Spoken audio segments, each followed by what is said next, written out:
మార్వాడీలకు సంబంధించి మీరు రాసిన పాట మొత్తం సంచలనం అయిపోయింది. మొత్తం ఎంత పెద్ద పాట రాసింది?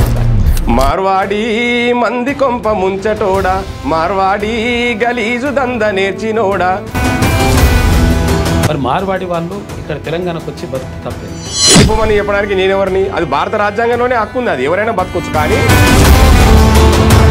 అంటే ఒక వ్యక్తి పైన జరిగినటువంటి దాడిని ఒక సమాజం పైన జరిగినటువంటి దాడిగా మనం మాట్లాడుకోవచ్చు. ఆయన కులం పేరుతో నీచం జాతి వేసి పాట వైరల్ అయిపోయిన తర్వాత మీ పైన కేసు పెట్టింది. ఎవరు కేసు పెట్టిండ్రు? ఎవరు కంప్లైంట్ చేసిండ్రు? వాళ్ళు ఎస్ఓటి పోలీసు వాళ్ళు, స్పెషల్ ఆపరేషన్ టీము. తెలంగాణ రాష్ట్రంలో గుజరాత్ ప్రభుత్వం అమల్లో ఉందా? ఇక్కడ రాష్ట్రం పరిపాలిస్తుందా, లేదంటే తెలంగాణ ప్రభుత్వం పరిపాలిస్తుందనే క్వశ్చన్ ఇక్కడ. ఎందుకు బీజేపీ నాయకులు ప్రత్యేకంగా ఎందుకు అట్లా సపోర్ట్ చేయాలని చెప్పేసి అనుకుంటున్నారు? మీరేమనుకుంటున్నారు? ఇది నిజంగా మనం ఎంత నవ్వుకోవాల్సిన అంశం అంటే అసలు యాక్చువల్గా ఇప్పుడు హిందుత్వ భావనతోటి అంటే వీళ్ళు మార్వాడీలు ఉంటారు కాబట్టి వాళ్ళకి సపోర్ట్ చేస్తున్నారు అనేటువంటి ఒకటి చర్చ జరుగుతుంది. నిజంగా మరి అంటే ఇప్పుడు తెలంగాణలో ఉన్నటువంటి ప్రజలు హిందువులు కాదు. ఇలా ఒకవేళ మార్వాడోళ్ళే హిందువులు అనుకుంటే మరి మేమెవరం?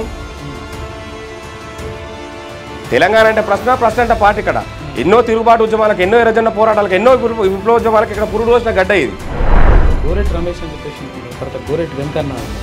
గోరెటి వెంకన్నకు మీకు గోరెటి వెంకన్న పాలాయనే అన్న అవుతాడు.